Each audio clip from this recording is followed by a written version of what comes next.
Bom dia, irmãos. Tem sido um privilégio para mim e para a Alessi podermos estar aqui. A gente tem sido muito bem acolhido por todos os irmãos. Queremos agradecer por isso.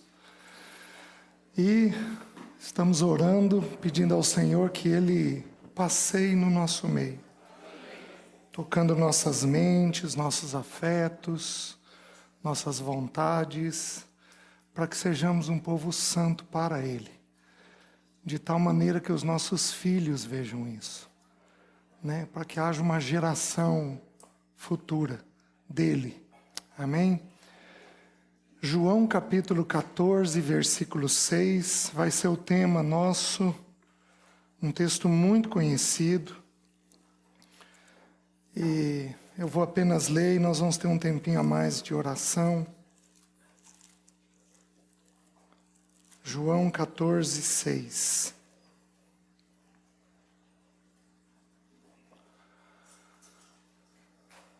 A palavra de Deus nos diz assim: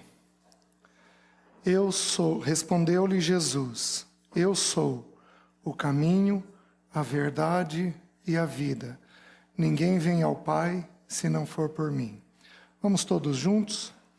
Respondeu-lhe Jesus, eu sou o caminho e a verdade e a vida. Ninguém vem ao Pai senão por mim. Vamos de 2 em 2, se houver necessidade de 3 em 3, 4 em 4. Vamos levantar um clamor ao Senhor pelas nossas vidas, por mim que vou falar, pelos irmãos que vão ouvir. Vamos todos nós fazermos isso? Vamos lá. Senhor, visita o teu povo reunido neste lugar. Que o Senhor tenha liberdade no nosso meio. Que o teu Espírito Santo tome a tua palavra e aplique ela aos nossos corações. Que o Senhor visite cada homem aqui. E que o Senhor nos dê a graça de ouvirmos a tua voz e de termos a coragem de te obedecer. Visita cada mulher e, em nome de Jesus, guarda cada mulher. Concede-nos também a graça de cada uma delas ouvir a tua voz, ter clareza da tua vontade, praticar a tua vontade. Visita aqueles irmãos que estão ouvindo, que não estão aqui, mas que estão ouvindo essa palavra. Guarda eles, guarda os nossos filhos que ficaram. Protege-os, guarda-os, ampara-os. E, Senhor, que seja um dia totalmente consagrado ao Senhor. Passeia no nosso meio, trazendo bênção e vida sobre nós. Nós oramos em nome de Jesus. Amém. Muito bem, irmãos. Deixa eu conhecer um pouquinho o grupo. Quem aqui tem até 5 anos de casado? Levanta a mão. Certo. Quem tem entre 5 e 10 anos de casado? Certo. Quem tem entre 10 e 20 anos de casado? Joia. Quem tem acima de 20 anos de casado? Isso. Oh. Muito bom. Temos muito que aprender aqui, Lê. Tem muita gente com tempo de vida. Muito bem. Quem tem filhos até 6 anos de idade? Levanta a mão. Certo. Quem tem filhos entre 6 e 12? Certo. Quem tem filhos entre 12 e 18? Certo. Acima de 18, levanta a mão. Muito bem. Quem já tem netos?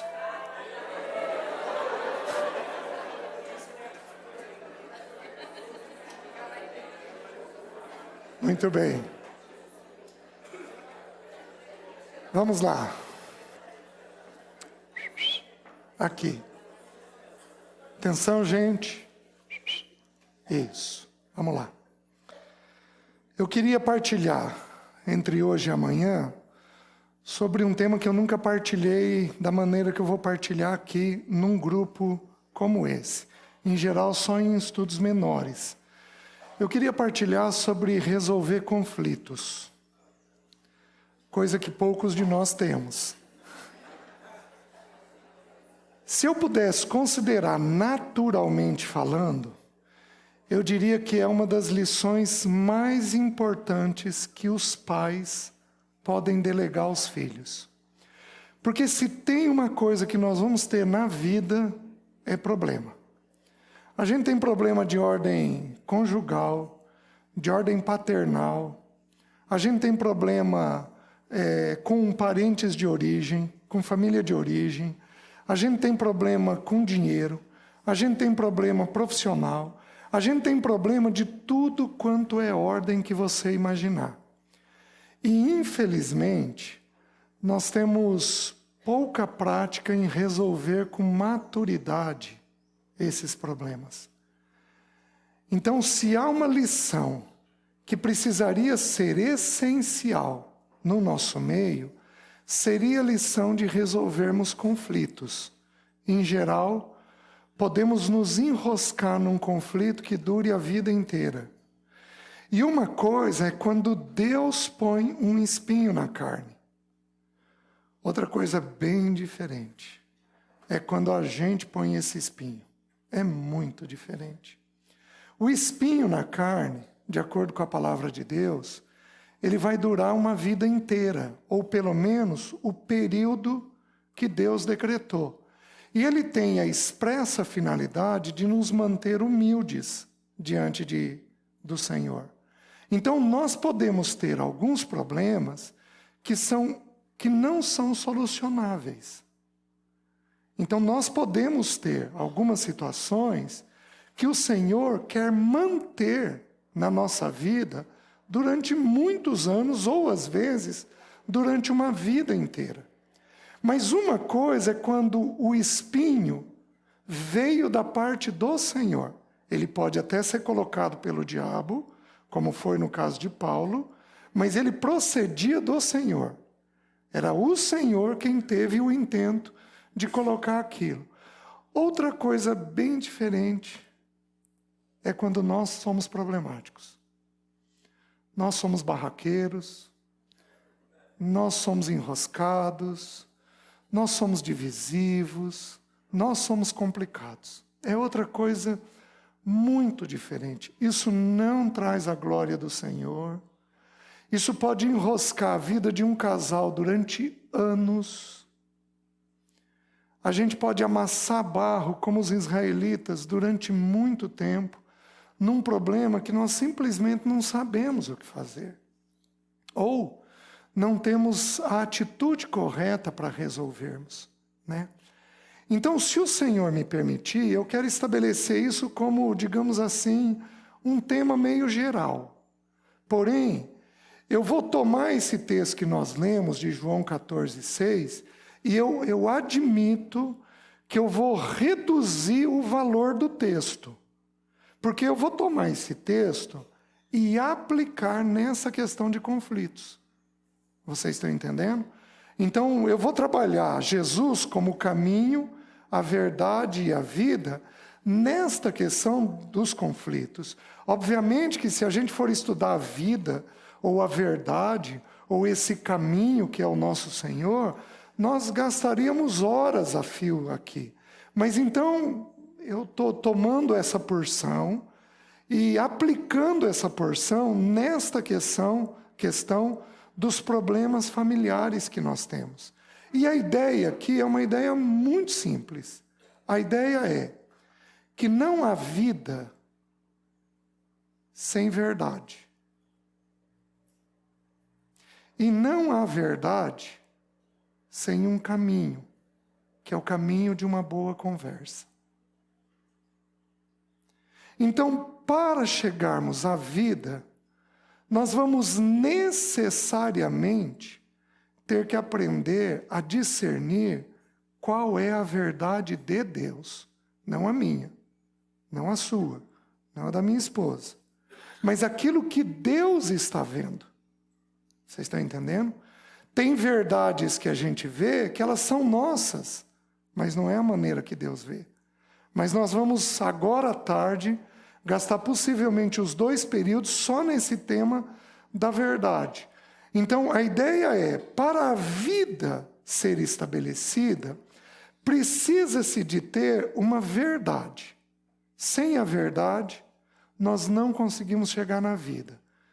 Isso tem tocado alguns lares aqui, e isso tem tocado a vida dos nossos filhos. Alguns dos nossos casamentos não gozam da vida porque não gozam da verdade da parte de Deus. Então a gente, em geral, tem 2 pessoas com 2 opiniões. Ou, em geral, você tem uma pessoa forte com uma opinião e uma pessoa anulada, sem opinião. É, em geral, assim que a gente tem os casamentos. E nós vamos entender, à medida que a gente for estudando, que esse não é o propósito de Deus. Então, nós nunca atingimos a vida conjugal se nós não atingirmos a verdade das nossas vidas. Os irmãos estão entendendo? Mais um princípio simples. Mas um princípio extremamente simples. Se a gente for, eu vou usar um exemplo natural. Se você pegar uma praga que existe no nosso país hoje, que é a drogadição, se você pegar as clínicas, você pode pegar a clínica cristã e você pode pegar a clínica ímpia, tá? Você pode pegar a melhor clínica do país, uma clínica do mundo que não tem os princípios de Deus. Quando um drogadito entra nela, a primeira coisa que esse drogadito vai aprender a fazer depois de passar por uma desintoxicação é fazer o quê? É falar a verdade. O mundo admite isso.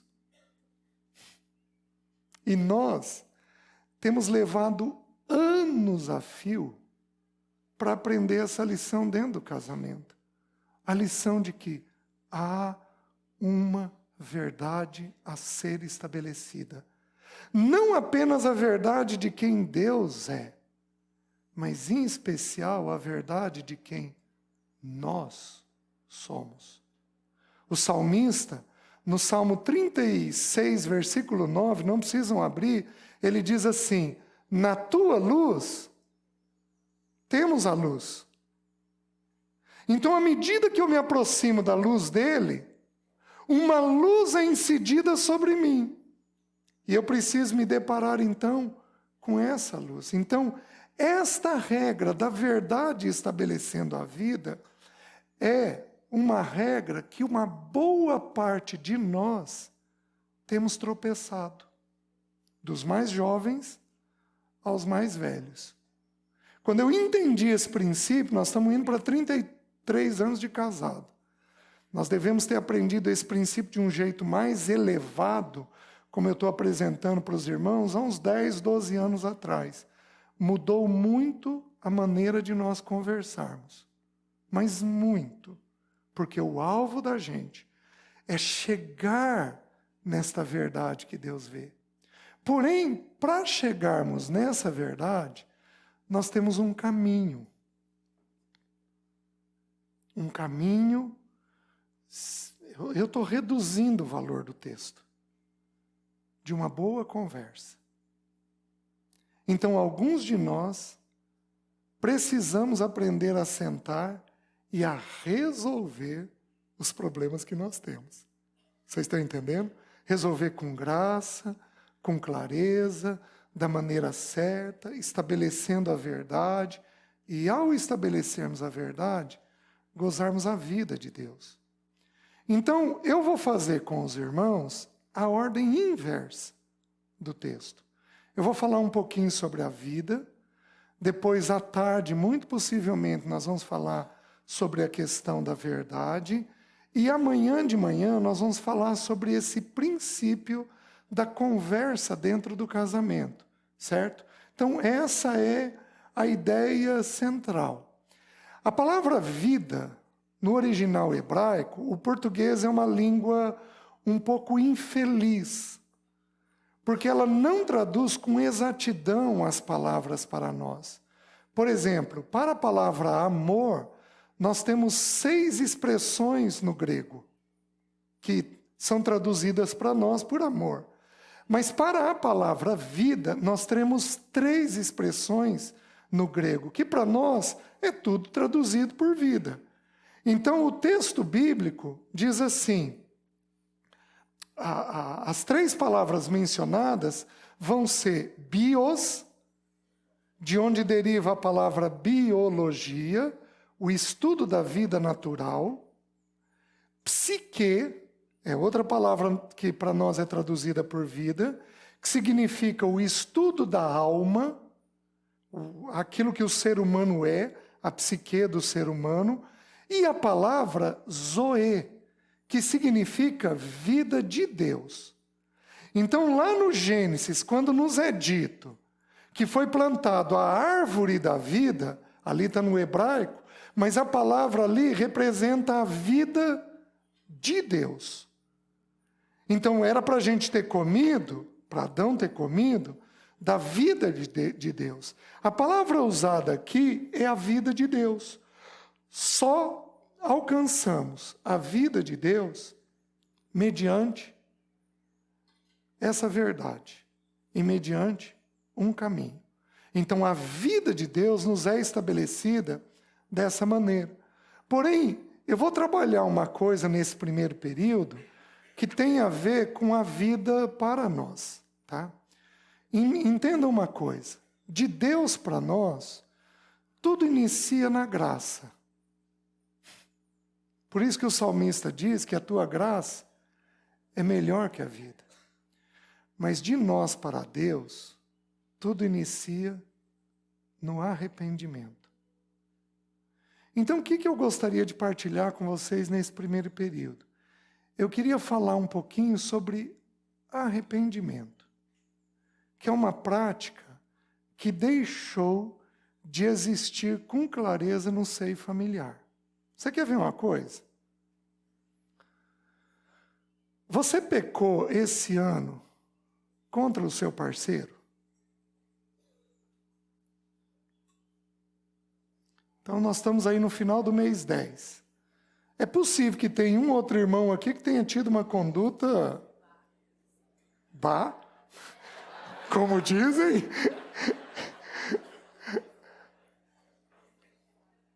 É possível? Mediante a cruz é possível. Eu acho difícil, mas é possível. Você pecou contra o teu parceiro esse ano? Deixa eu te fazer uma pergunta. Você pediu perdão a ele esse ano? A prática do arrependimento, da confissão, é uma coisa que deixou de existir no nosso meio. Não fazemos isso entre nós, porque não fazemos isso nas famílias. Quando foi a última vez que você pediu perdão para o seu filho? Ou você não pecou contra ele? Você não teve nada de errado contra ele esses 10 meses, esse ano? Meus irmãos, nós deixamos essa prática há um bom tempo. Por isso, o tempo dos fins é tempo de gente dura. Não é tempo de gente curvada. Em partes, nós pais temos produzido isso dentro dos nossos lares, infelizmente. Então, como é que a gente inicia o processo da vida dentro das nossas vidas, dentro do nosso casamento, da família e da igreja? Nós iniciamos com a atitude do arrependimento. Então eu quero, dentro do possível, estudar essa palavra com os irmãos, numa porção no Velho Testamento e numa porção no Novo Testamento. Então eu quero dar uma olhadinha no que a Bíblia tem a dizer para nós a respeito dessa expressão. Para nós é ensinado que arrependimento é metanoia, mudança de mente. Então eu estou indo numa direção, eu paro aquela direção e eu resolvo ir numa outra direção.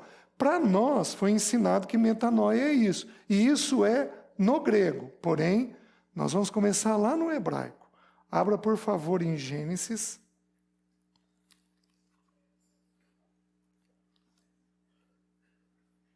Capítulo 5.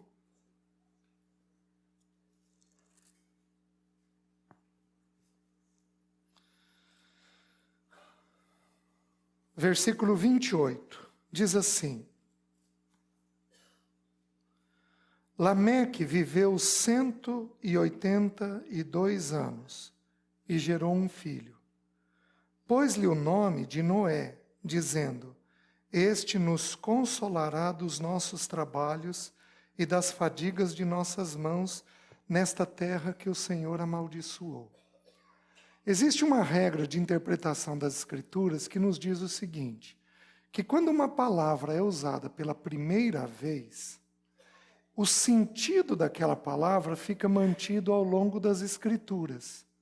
Então, a primeira vez, vou dar um exemplo, a primeira vez que a palavra amor é mencionada é em Gênesis 22, 1.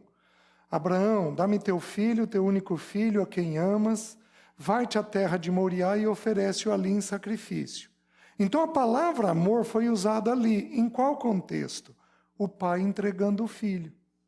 Então na Bíblia, amor vai ter qual sentido? O pai entregando o filho.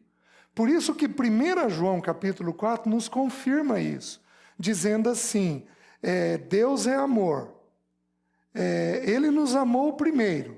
E o amor consiste em que, não que nós tenhamos amado a Deus, mas em que Ele nos amou e entregou o seu Filho como propiciação dos nossos pecados. Então, amor do ponto de vista de Deus é o Pai entregando o Filho. Não há expressão maior de amor do que essa, um pai entregando seu filho. Porém, aqui, nesse versículo 5:29, é usado pela primeira vez a palavra arrependimento na Bíblia. Sabe qual é a tradução? Consolo. Porque no hebraico, arrependimento tem dois sentidos. No hebraico, a palavra arrependimento vai ter o sentido de mudança de comportamento, estar arrependido, mas vai ter o sentido também de consolo. Então nós precisamos entender o seguinte, que Deus está nos comunicando uma verdade muito simples. Uma verdade de que quando eu me arrependo de algo, a minha vida encontra consolo. Por que temos encontrado luta? Porque não temos nos arrependido. Por que temos encontrado problemas e mais problemas e mais problemas? Em geral, porque não temos sondado o nosso coração de tal maneira que a gente encontre arrependimento dentro daquela área. Então a gente não tem sido visitado pelo consolo de Deus. Então, o arrependimento, em primeiro lugar, é uma coisa que conforta. Outra tradução é conforto. Então, consolo, conforto, são palavras que traduzem arrependimento para nós. Não apenas para nós, mas imaginem que isso é usado também para Deus. É a mesma expressão quando diz que Deus se arrependeu. Então Deus se arrepende em duas situações no Velho Testamento. Ele não tem o arrependimento nosso de mudar a mente. Ele não tem, porque ele não precisa. O propósito dele é definido para o resto da vida. O que significa Deus se arrepender? São dois os contextos. Ele ia usar de juízo e ele se arrepende e usa de misericórdia. É o primeiro sentido. O segundo sentido, ele ia usar de misericórdia, mas por causa da disciplina dele, não há mais chance de arrependimento, então ele usa de juízo. Então esses são os dois sentidos para Deus. Porém, vamos entender o que significa esse consolo de Deus. Significa que eu e você fomos criados para pertencermos a Ele. Eu e você fomos criados para viver para Ele. O nosso casamento, Ele nos abençoou com um parceiro, com uma boa conversa, com um bom sexo. Ele nos abençoou com alegria, com filhos. Mas o nosso casamento, acima de tudo, é para dar um testemunho nessa terra de quem Ele é, daquilo que Ele precisa fazer nesta terra. Então, quando eu encontro o caminho do arrependimento, o coração do Pai é consolado. Porque Ele tem na criação dele o verdadeiro propósito para o qual a criação foi criada. Vocês estão entendendo? Então Ele encontra conforto e consolo no coração dele por causa da minha vida e do caminho que eu encontrei. Homens, deixa eu explicar para vocês uma coisa. Nossas mulheres são a parte mais frágil. E por serem a parte mais frágil, elas precisam de consolo e de conforto. De que jeito que nós damos isso para elas? Com o coração arrependido.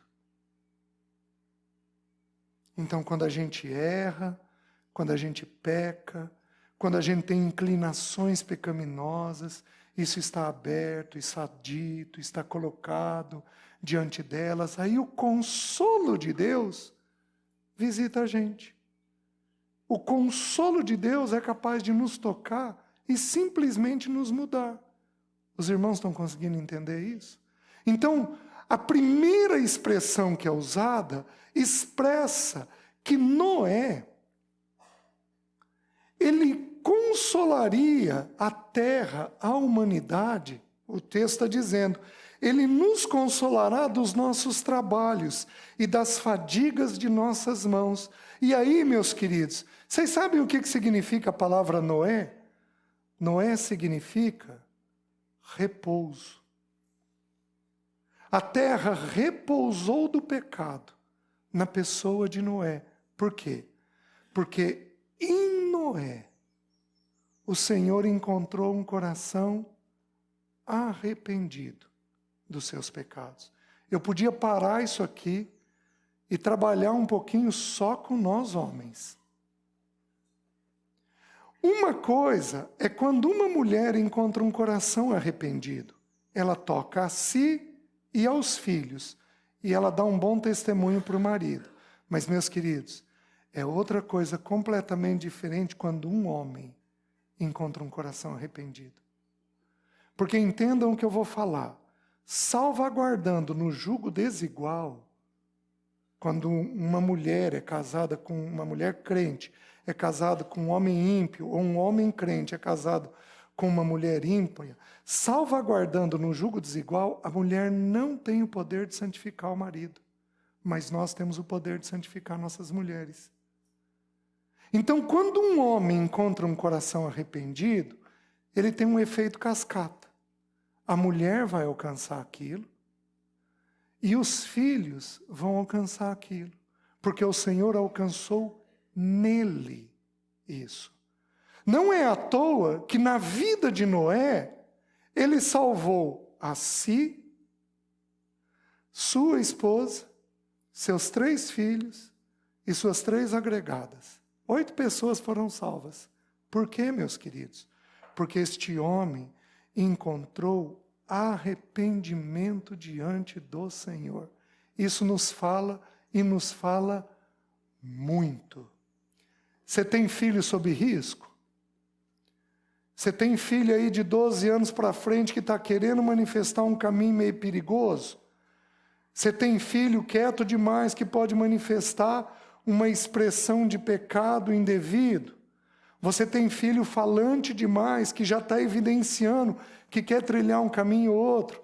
Meus queridos, é com urgência que nós precisamos encontrar esse coração arrependido.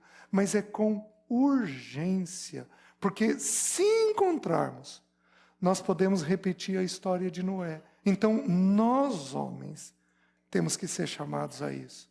Os irmãos estão conseguindo entender? Mas não apenas isso. A gente avança um pouquinho e a gente tem a segunda expressão.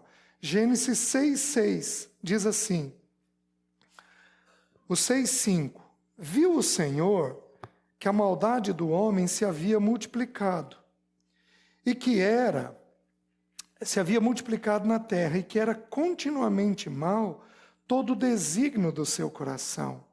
Então se arrependeu o Senhor de haver feito o homem na terra, e isto lhe pesou no coração. Disse o Senhor, farei desaparecer da face da terra o homem que criei, o homem e o animal, os répteis e as aves dos céus, porque me arrependo de os haver feito. Porém, Noé achou graça diante do Senhor. Eis a história de Noé. Noé era homem justo e íntegro entre os seus contemporâneos. Noé andava com Deus. Então, o que Deus encontrou? Deus teve arrependimento. Por quê? Porque a criação dele não existia dentro do propósito dele. Se eu voltar ao texto e ler o versículo 4, diz que esses homens eram valentes, homens de renome. E, meus queridos, Deus não procura homens valentes, no sentido do pecado, nem homens de renome. Deus procura homens arrependidos, que Ele possa tomar e usar segundo a vontade dEle. A questão é, o que nós vamos fazer com as suas tendências pecaminosas? Vamos fazer um exercíciozinho. Homem, levanta na mente um pecado da sua esposa. Da sua esposa. Levanta na mente um pecado dela. Levantou? Tá fácil?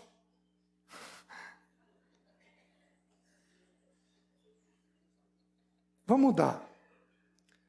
Levanta na mente um pecado seu.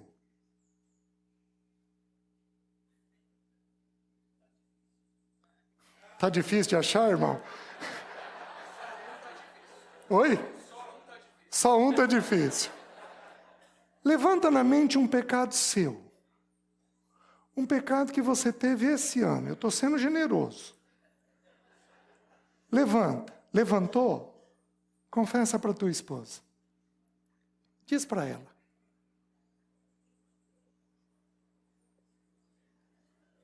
Tá difícil?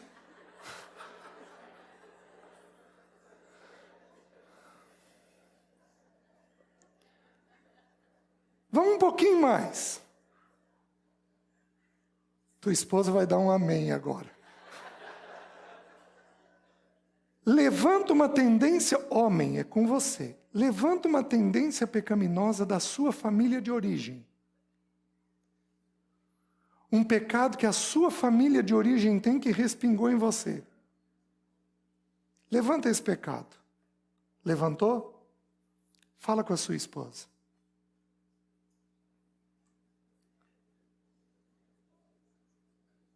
Meus queridos, como é que nós vamos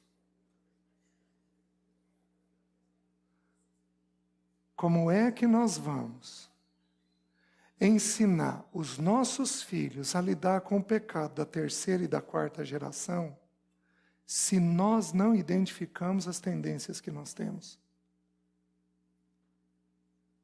Em Cristo, toda maldição foi desfeita.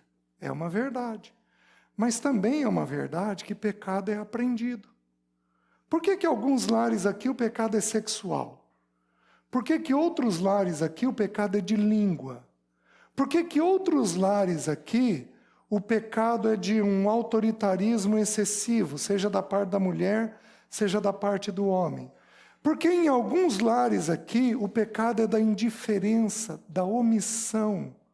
Por que em alguns lares aqui o pecado é da negligência, de não servir os seus, de não cuidar dos seus? Por que nós temos pecados, tendências pecaminosas?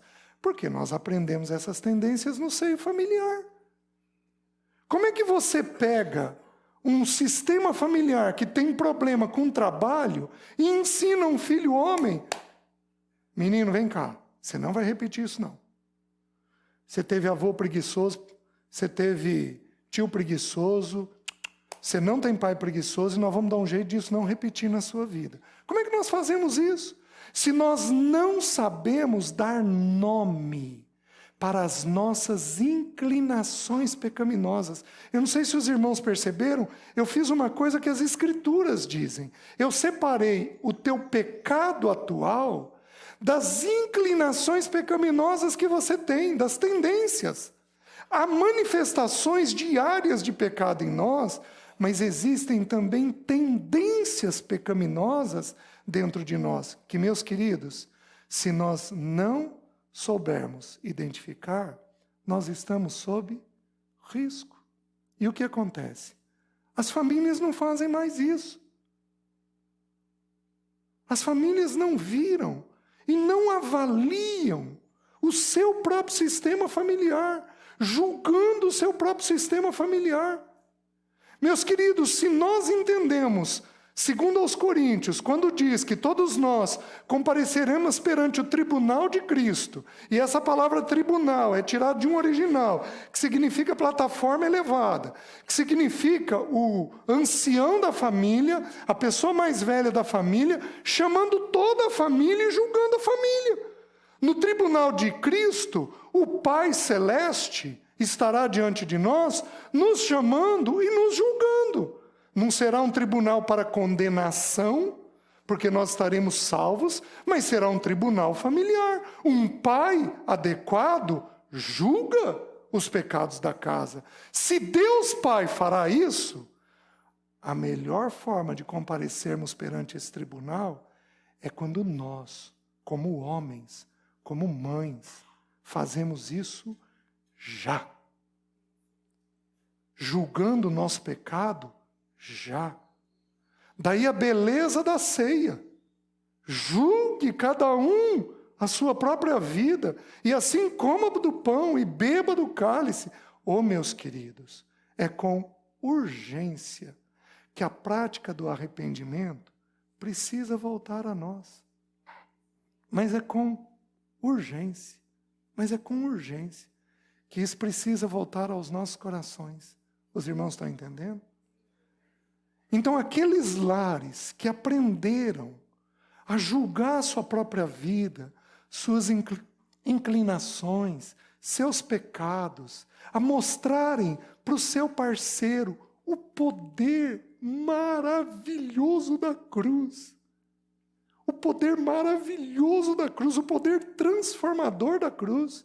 Agora, se eu tivesse no encontro com os filhos dos irmãos, com os meus filhos juntos, sabe qual seria o problema? O problema seria que os nossos filhos não têm visto o poder da cruz dentro de nós.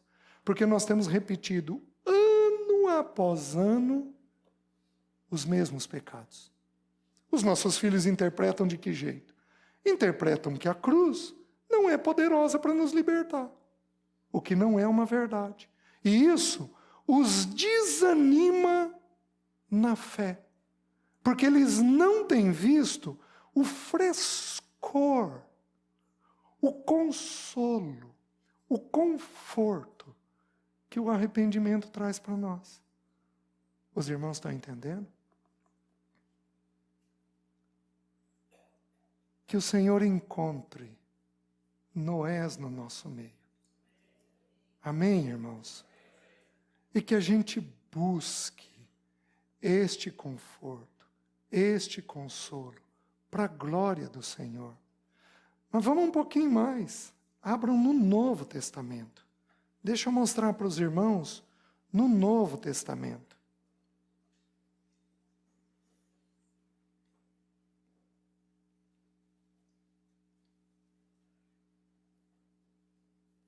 Mateus, capítulo 3.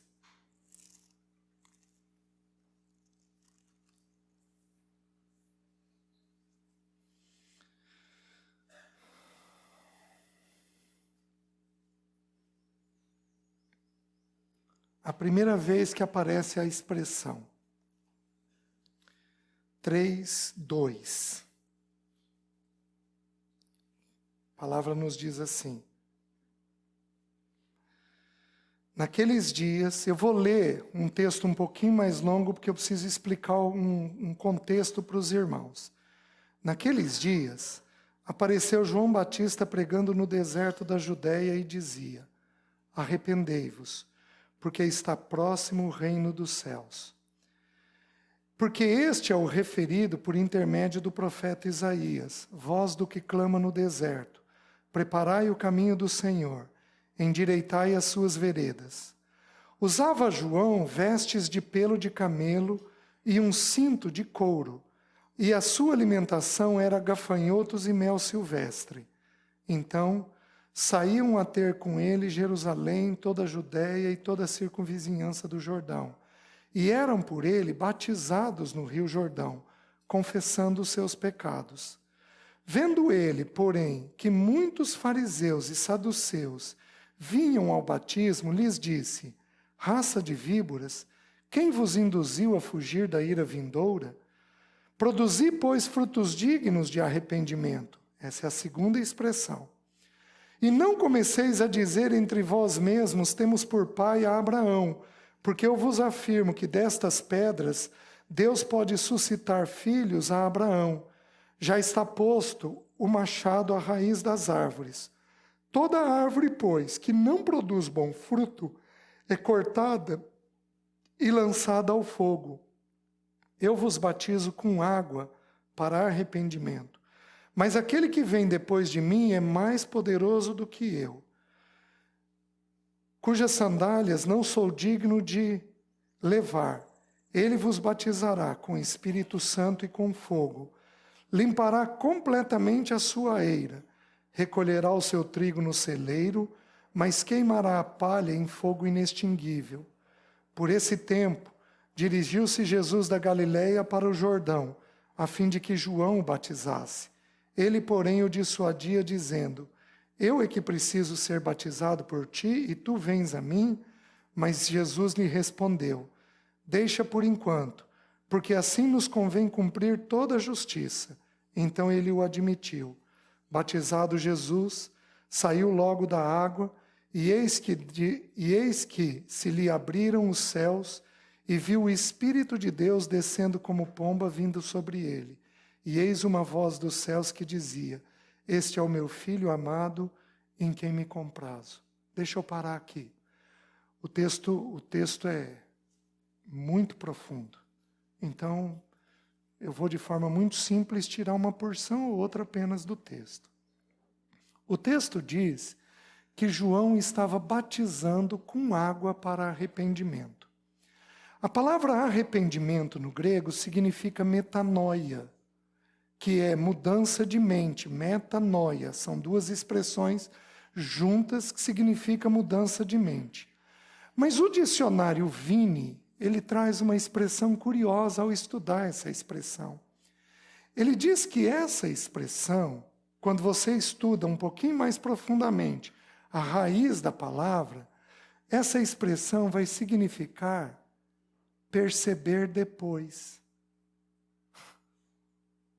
Que é exatamente o que ocorre com a gente quando a gente se arrepende. A gente se arrepende de que maneira? Percebendo depois. Mas, meus queridos, Jesus se submeteu a um batismo de arrependimento. Mas como é que você busca arrependimento naquilo que é perfeito?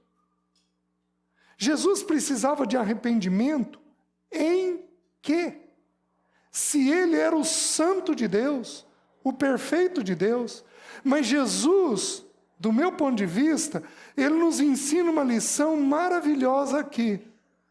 3 anos depois disso daqui, o pecado meu e seu seria colocado no ombro do nosso Senhor.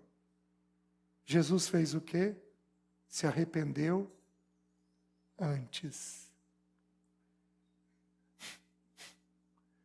Aqui está a diferença quando nós entendemos as inclinações pecaminosas que nós temos. Eu vou explicar isso para vocês citando um texto.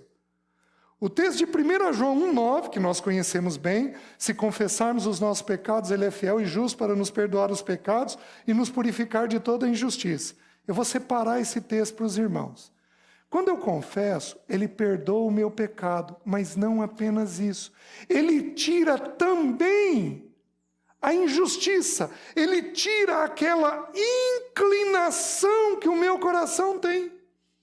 Vocês estão entendendo? Eu venho de um lar com tendências pecaminosas. Meu pai teve algumas que eu herdei. Minha mãe teve algumas que eu herdei. Eu sou o primeiro convertido da minha casa. Um amigo meu diz que carne dura vem para a panela primeiro. Então ele disse: César, essa é a tua história. Carne dura tem que vir antes. Tem que ficar mais tempo na panela. E eu, possivelmente, é bem assim mesmo. Né? E eu convivi com o pecado. O Senhor ganhou meu coração aos 15 anos de idade. Aos 15 anos de idade eu já tinha inclinações pecaminosas, mas muito bem definidas dentro de mim. Quando você consegue, pela graça de Deus, queridos, eu não quero que você caia no que a Bíblia diz de genealogia. Não, porque o meu avô teve, o meu bisa teve, o meu tátara teve, então eu tenho que me arrepender do pecado deles. Isso daí é bobagem, isso daí não existe. O que existe é nós discernirmos as tendências pecaminosas que nós temos e nos sujeitarmos à cruz do nosso Senhor. Então não é para ninguém começar aqui a fazer genealogia. Não, é para você entender as inclinações pecaminosas que foram aprendidas desde a infância. Porque todos nós os tivemos. Alguns dos irmãos aqui nós fomos colonizados. O Sul foi colonizado por europeus. Alguns dos irmãos aqui são rígidos. E uma rigidez que beira o legalismo. Isso é pecado, porque isso fere frontalmente a graça de Deus. Alguns dos irmãos aqui são trabalhadores em excesso. Trabalham demais, servem demais, e isto é pecado, porque o serviço é uma expressão da nossa vida, mas não é a única expressão. Os irmãos estão entendendo? Algumas irmãs aqui são feridas, machucadas. Algumas irmãs aqui têm medo. Não que os homens não tenham. Têm medo, são assustadas e não conseguem desenvolver o amor. Por quê? Porque o pecado, porque o medo, o sentimento do medo, atingiu um ponto que gerou um pânico. Que gerou uma proporção tão grande dentro da mente. Como diz 1 João 4:8, no amor não existe medo, antes o perfeito amor lança fora todo medo. Ora, o medo produz tormento. Alguns de nós aqui, das irmãs, são tomadas por um medo que virou tormento, e aí elas caem em pecado. Qual pecado? O pecado de não amarem. Não tem um amor adequado por seus filhos, por seu marido. Por quê? Porque o medo impede. Ora, o medo produz tormento. Logo, aquele que teme não é aperfeiçoado no amor. Alguns dos lares aqui não avançam em amor porque têm um sentimento do medo de tal forma que esse sentimento virou pecado, virou tormento. Têm maus pensamentos, enxergam tragédia, são assustados, são tensos o tempo inteiro, e com isso comprometem o desenvolvimento familiar. Meus queridos, Jesus, Ele nos ensina a lidar com essas inclinações que temos. Quando você aprende a entender as suas inclinações, você consegue lidar com as suas tendências, com seus pecados, antes. Você consegue, pela graça de Deus, perceber: opa, isso daqui é perigoso. Opa, eu tenho que cuidar com isso daqui. Eu não posso brincar com isso daqui, porque isso daqui pode me envolver e eu posso cair em pecado. Os irmãos estão conseguindo entender? Verdades libertadoras para nós. Mas João ensina nesse texto, antes de eu estudar a palavra arrependimento aqui, ele ensina uma outra coisa. Ele diz que o Espírito Santo viria e nos batizaria com fogo. Quando o Espírito Santo desceu sobre Jesus, desceu em forma de pomba. E a principal característica da pomba é que a pomba só pousa em lugar seguro. Os irmãos estão entendendo? A pomba só pousa em lugar seguro. Raramente você vê uma pomba atropelada. Você pode ver até essas pombas. No Paraná tem muita terra mecanizada. Você pode até ver essas pombas rurais atropeladas, né? Mas a pomba da cidade é muito incomum de você ver uma com um problema de atropelamento. Por quê? Porque, em geral, ela pousa em lugar seguro. Quando o Espírito Santo desceu sobre Jesus, desceu em forma de pomba. Porém, meus queridos, nós não somos em nada seguros. Em nós, o Espírito Santo precisou vir sobre nós como em forma de fogo. E aqui ele explica uma coisa interessante. Ele diz que a palha tem que ser queimada. O símbolo usado, muito possivelmente, é o grão de trigo. Meu pai plantou trigo. Acho que a região de vocês é uma região que tem um pouco de trigo. Então deve ser comum para vocês. É uma região um pouco mais fria. O Senhor se apropriou dessa figura. E é interessante que a parte mais bela do trigo é a casca. A casca fala do quê? Da imagem. Alguns de nós não confessamos pecado porque nós queremos preservar o quê? Imagina se meus filhos forem saber que eu tenho essa inclinação. Alô?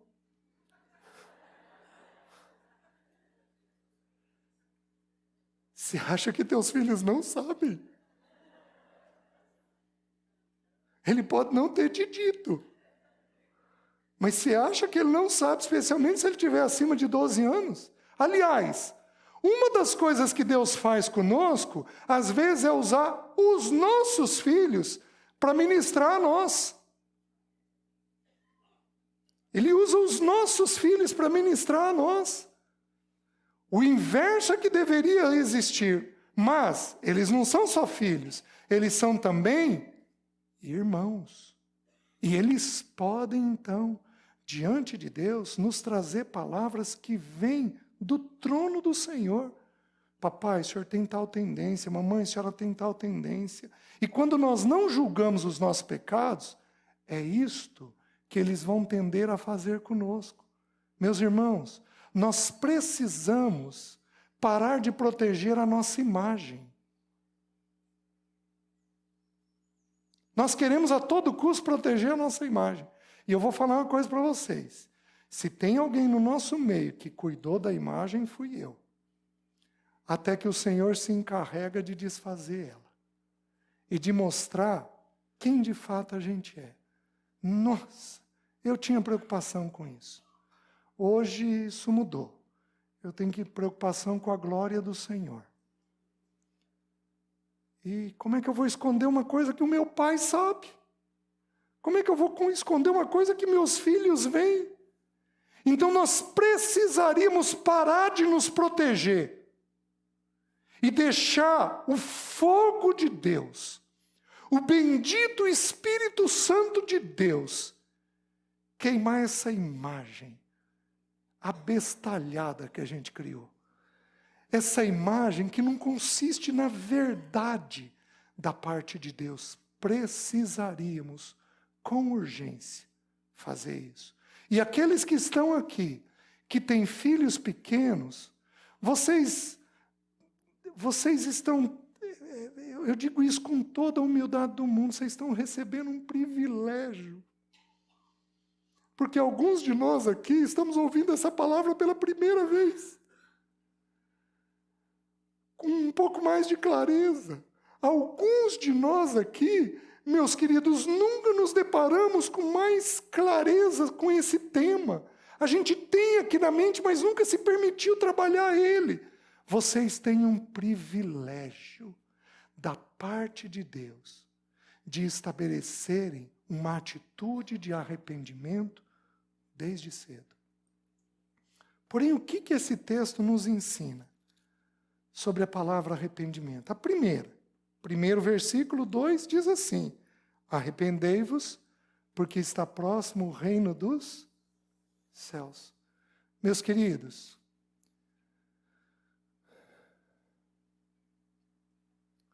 o reino, eu suponho que é uma coisa que os irmãos já estudaram em tempos antigos. Pelo menos eu conheço irmãos daqui que já me mencionaram isso. Acho que os irmãos tiveram Christian Shen aqui já. Foi um estudo que o Christian Shen estudou muito no nosso país. O reino dos céus é um assunto que eu espero que seja um pouco mais claro. O reino dos céus é diferente do reino de Deus. Porque o reino de Deus vai de eternidade a eternidade. Ele é sempre eterno, como diz Jeremias. Ele não tem início e ele não tem fim. Mas o reino dos céus teve início e vai ter fim. O reino dos céus é quando os céus desceram a nós. Quando foi que isso aconteceu? Na encarnação do nosso Senhor. Quando Jesus encarnou, os céus vieram a nós. No livro de Marcos, quando Jesus ora nessa passagem, o texto diz que os céus são abertos e que o Espírito de Deus desce ao nosso Senhor. Os céus nos foram abertos na bendita pessoa do nosso Senhor. E quando é que este reino será encerrado, o reino dos céus? Quando, de acordo com 1 aos Coríntios, o nosso Senhor sujeitar todas as coisas aos seus pés, e ele então devolver o reino ao Deus e Pai. Quando ele completar tudo, a morte será vencida, Satanás será vencido, a última batalha existiu, tudo está completado, então o Filho devolverá o reino. Meus queridos, no Novo Testamento, nós temos que entender uma coisa simples. Ele veio e ele virá. Nossos filhos têm que ouvir isso. Meus queridos, não estou te preparando para mim. Não estou te preparando para o trabalho. Não estou te preparando para um salário. Não estou te preparando para o casamento. Estou fazendo tudo isso. Mas, acima de tudo, eu estou te preparando para o teu Deus, que um dia virá. Virá te buscar. E você, então, prestará contas diante dele. Então, no Novo Testamento, a palavra arrependimento tem a ver com um rei.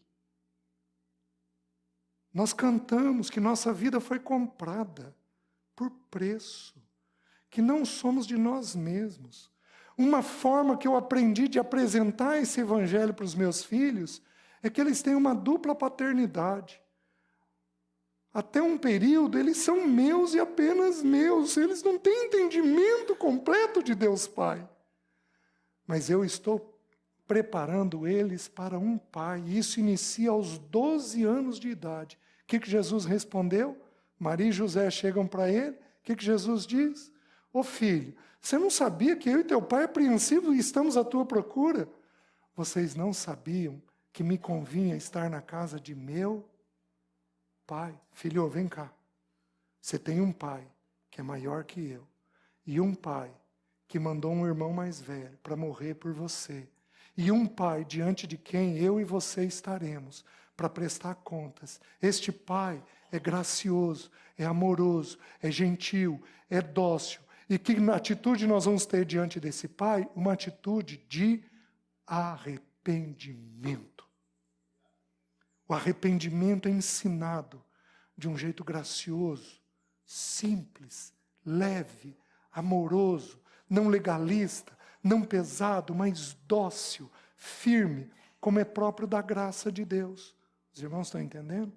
Então a primeira expressão está ligada a este rei e a este reino. Então nós temos que nos deparar com essa verdade, mas não para apenas aí. Ele avança um pouquinho mais e João diz assim, no versículo 6, e eram por eles, as pessoas da circunvizinhança, iam ter com ele, e eram por ele batizados no rio Jordão, confessando os seus pecados.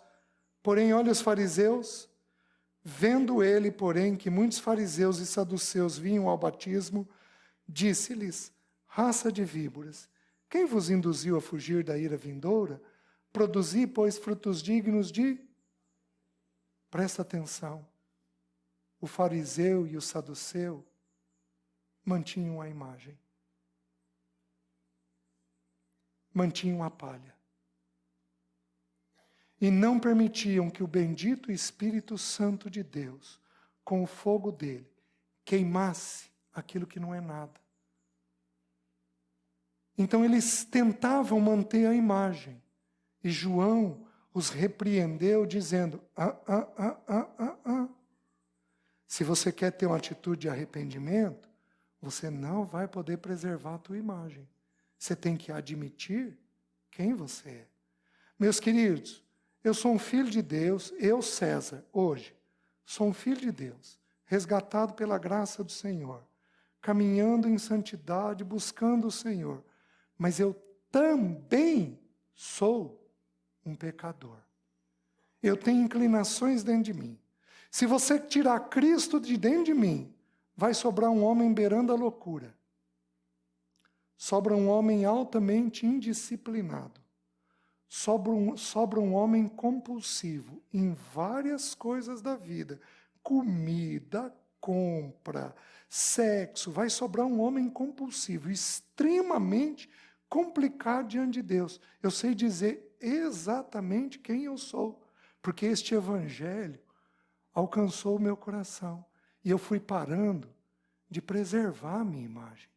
O melhor que existe em mim não é meu. É daquilo que o Espírito fez em mim.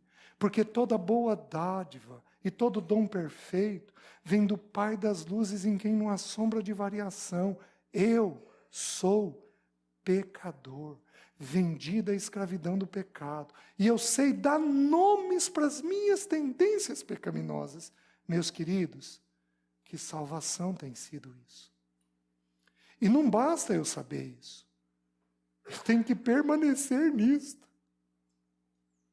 Eu tenho que permanecer sujeito à obra da cruz nisso. Senhor, me guarda. Senhor, me guarda. Senhor, me guarda. Senhor, não deixa tal coisa acontecer. Senhor, não deixa tal coisa acontecer. Em nome de Jesus. Os irmãos estão entendendo? Então, você tem que se deparar. Agora, eu já vou encerrar. Quais são os 4 frutos? Eu vou mostrar para os irmãos nas Escrituras os frutos dignos de arrependimento. Quais são os 4 frutos que nós precisamos manifestar de arrependimento dentro da nossa vida? Abram em Provérbios, capítulo 28, versículo 13.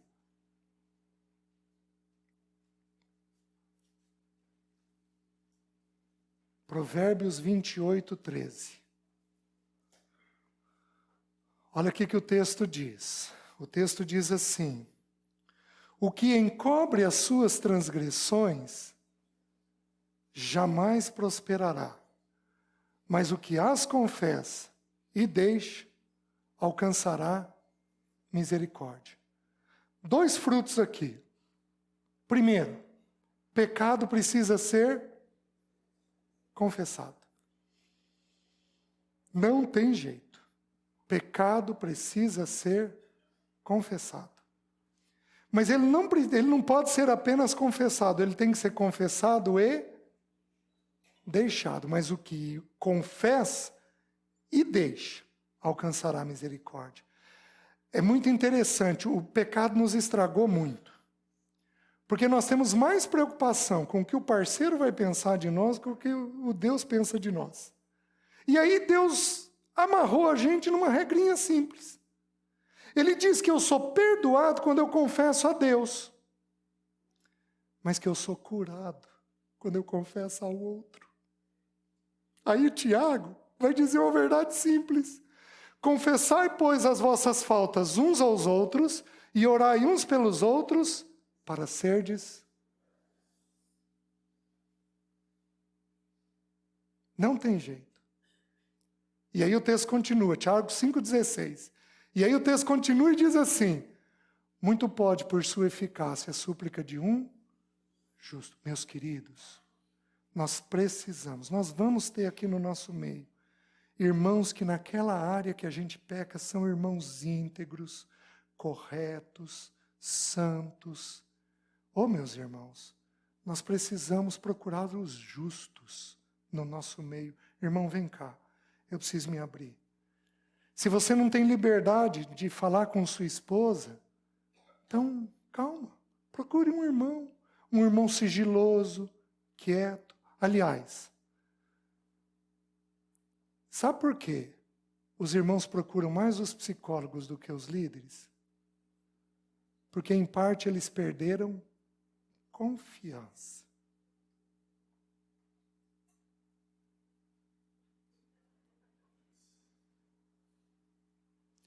Então, que isso seja um alerta para nós, os líderes. Vocês estão me entendendo? Porque a gente precisa de irmãos justos e de confiança para a gente poder se abrir. Eu acho que vocês já ouviram, mas eu vou contar muito rapidamente. Eu me converti aos 15 anos de idade. E eu tinha muitos problemas, mas muitos problemas, né? Eu venho de um lar que deixou muitas sequelas pecaminosas dentro de mim. E pela graça de Deus, eu comecei a namorar a Alessi. Nós namoramos 6 anos longe, eu estudava longe. E a Alessi foi criada no Evangelho, mas ela era uma mulher diferenciada.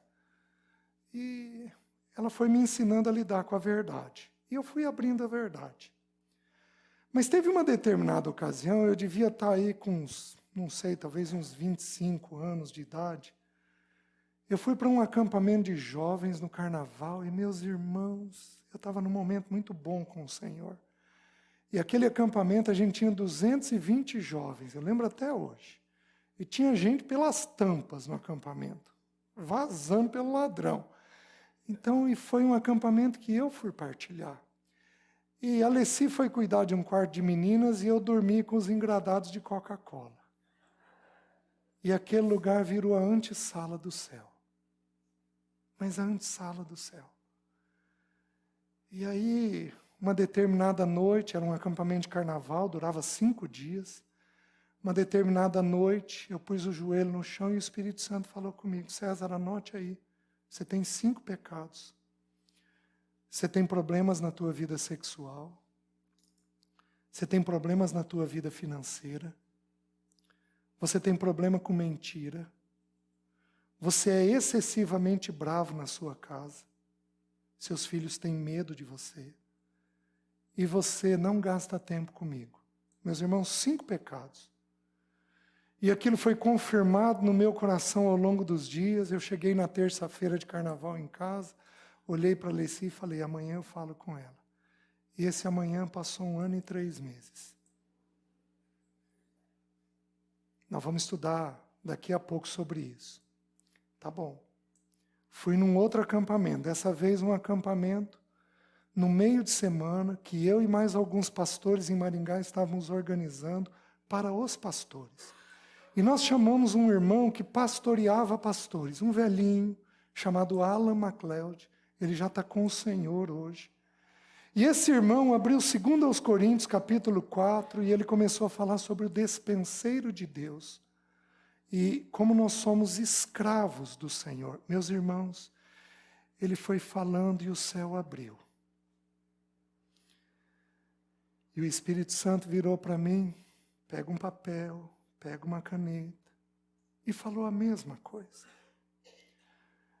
O Espírito Santo não podia me passar para o 2º ano se eu não tinha cumprido as tarefas do 1º.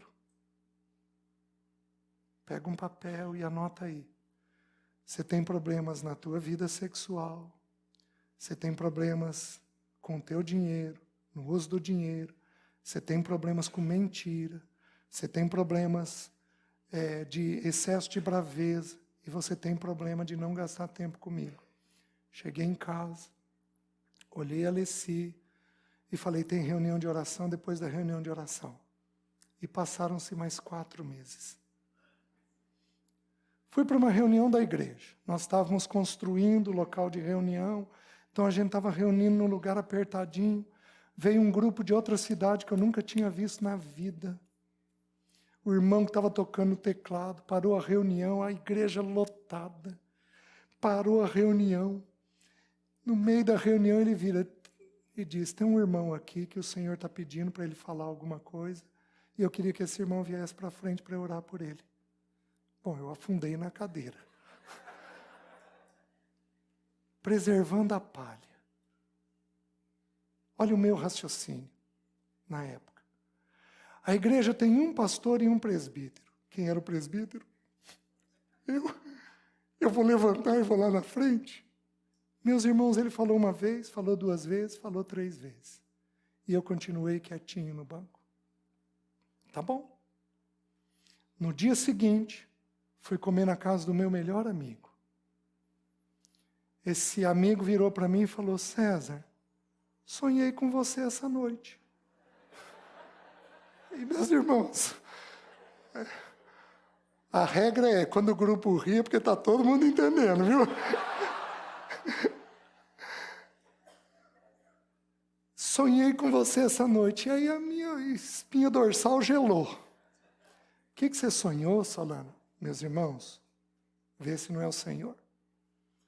Sonhei que eu e você estávamos numa batalha e que você morria. Mas, César, o que eu não entendi é que eu via a bala entrando pela sua boca. Gente, Deus é Deus. Cheguei em casa, olhei para a Alessi e falei, amanhã cedo. Deus é Deus, mas eu sou eu.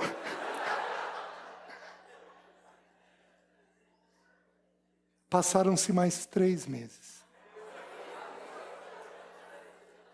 Minhas irmãs, tenham esperança. Meus irmãos, não usem como desculpa.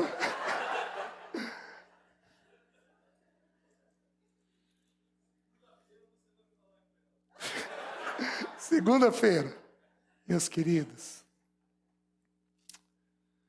meu filho teve um problema quando tinha 2 anos, e aquele problema foi muito grave. E aquele problema teve um problema de saúde muito grave.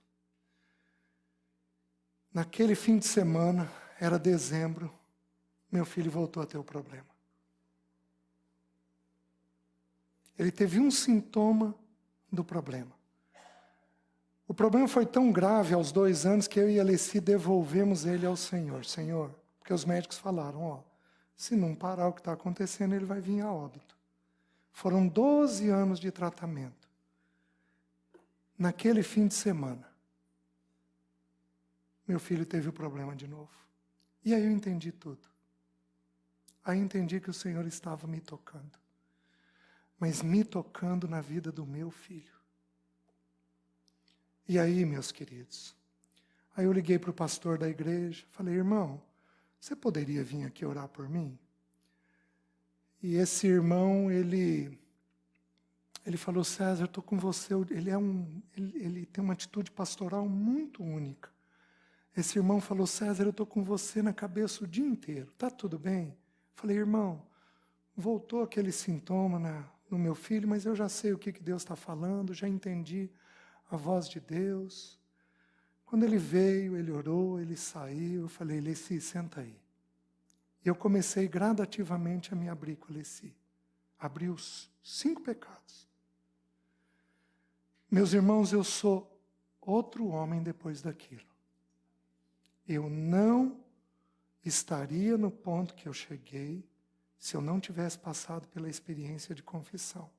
O triste é que eu perdi quase 2 anos da carreira. Porque eu podia estar um pouquinho mais avançado. Para de proteger a tua imagem. Palha tem que ser queimada. O que os nossos filhos precisam ver é um homem, uma mulher pecadora, porém arrependido. É isso que eles precisam. É o que eles são. Eles também são pecadores. Então é o que eles têm necessidade, não importa a idade. Essa é uma atitude que nós vamos ter que manter durante toda a nossa vida. Então há uma necessidade de confissão. E depois de deixar. Então, por exemplo, eu tomei atitudes com relação a um ou outro pecado que minha esposa sabe até hoje. Meus filhos, quando se tornaram maiores, também sabem, papai tem que cuidar com isso daqui, papai tem que evitar isso daqui. Né? Por exemplo, eu não ando com dinheiro na carteira, porque eu sou compulsivo. Hoje eu sou dominado, mas eu não posso brincar comigo. Eu sou compulsivo com padaria.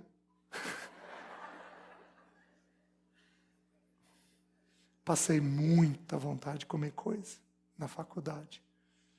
Nossa! Aí não passo mais vontade. Mas pecando.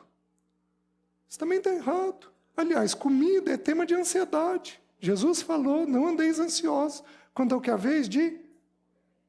Meus queridos, a gente aprende a tomar posição diante de determinados assuntos na nossa vida. Então você tem que confessar e aí então tomar atitudes de deixar. Agora eu preciso fazer um alerta, especialmente para os homens. Tenham sensibilidade. Não vai virar para a tua esposa, senta aí. Preciso te contar de 5 adultérios ao longo da minha vida. Você não vai fazer uma coisa dessa. Você, por favor, não vai falar com ela grávida, não vai falar com ela num ciclo menstrual. Você, por favor, tenha sensibilidade, né? Tem determinados pecados que, se você não tiver clareza, quando ri é porque é para a gente entender. Os irmãos estão entendendo, né? Você, por favor, se for um pecado mais delicado, procura um irmão mais velho, um irmão de segurança, um justo, abre com ele, ora com ele, busca textos bíblicos sobre aquilo, e então, no tempo certo, na hora certa, vai lá e começa a abrir os seus pecados. Né? As mulheres, as irmãs, vocês têm um pouco mais de facilidade do que nós.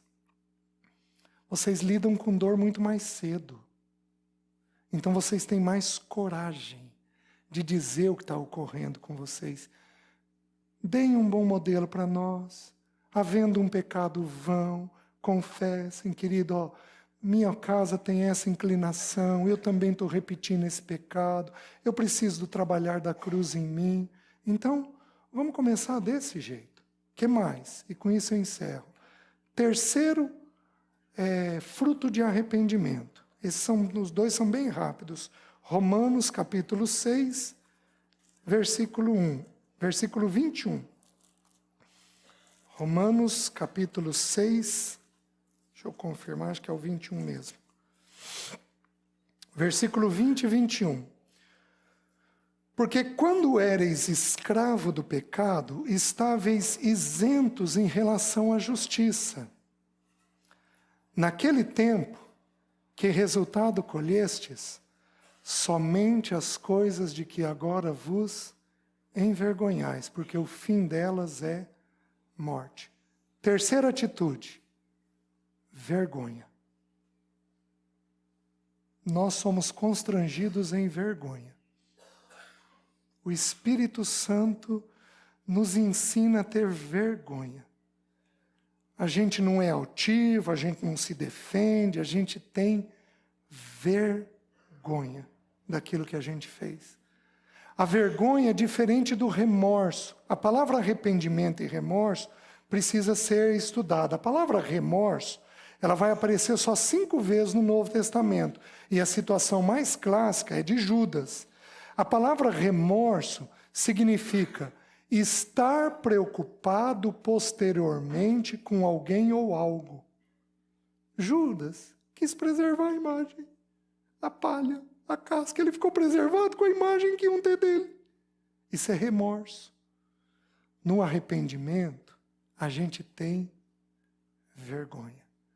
A gente tem aquela atitude que Jesus ensinou daquele homem orando e batendo no peito. Senhor, tem misericórdia de mim, porque eu sou pecador. Então a gente não tem medo de dizer, queridos, eu tenho pecado, esses pecados entraram em mim, eu preciso aprender a lidar com esses pecados. E a gente passa a ter vergonha por isso daí. A tradução da palavra vergonha no grego é vergonha. É quando a gente tem essa atitude. E a última coisa, o último fruto, 2 aos Coríntios, capítulo 7, versículo 10, um texto muito conhecido. Ele vai dizer, 2 aos Coríntios 7, 10. Ele vai dizer assim: porque a tristeza, segundo Deus, nos conduz ao arrependimento que a ninguém traz pesar, mas a tristeza, segundo o mundo, produz morte. Meus queridos, há uma tristeza que é segundo Deus. E hoje a gente precisa tomar muito cuidado, porque hoje nós queremos dar nome para tudo. A gente interpreta tristeza como depressão. E a tristeza é uma fase anterior. Se a pessoa não cuidar, ela pode até deprimir. Mas a tristeza é um sentimento natural da vida e deveria ser um sentimento natural da carreira cristã. Porque quando Deus nos visita, nos comunicando algo que está errado, você vai acordar com qual emoção? A emoção da tristeza. Porque a tristeza, segundo Deus, nos conduz ao arrependimento que a ninguém traz pesar. Alguns homens aqui, eles têm esse sentimento. Eles têm o sentimento de errarem e de se sentirem tristes com aquilo que fizeram.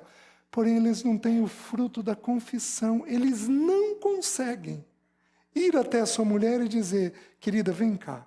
Eu estou extremamente envergonhado, eu estou triste daquilo que eu fiz. Me perdoa.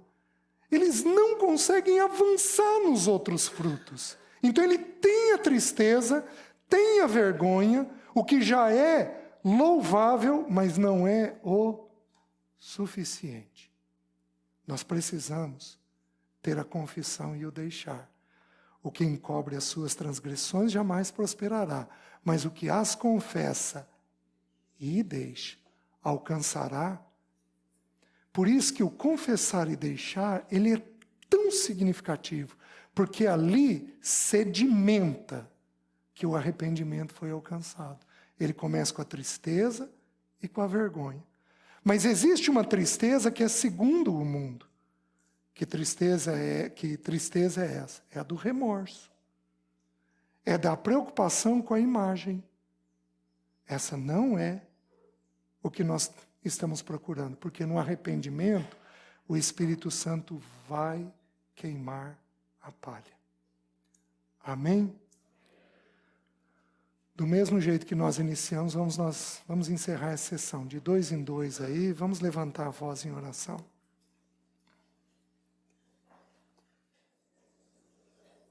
Espírito de Deus, muito obrigado. E Senhor, toma-nos pela mão e ajuda-nos a andar esse caminho do arrependimento. Em nome de Jesus. Amém.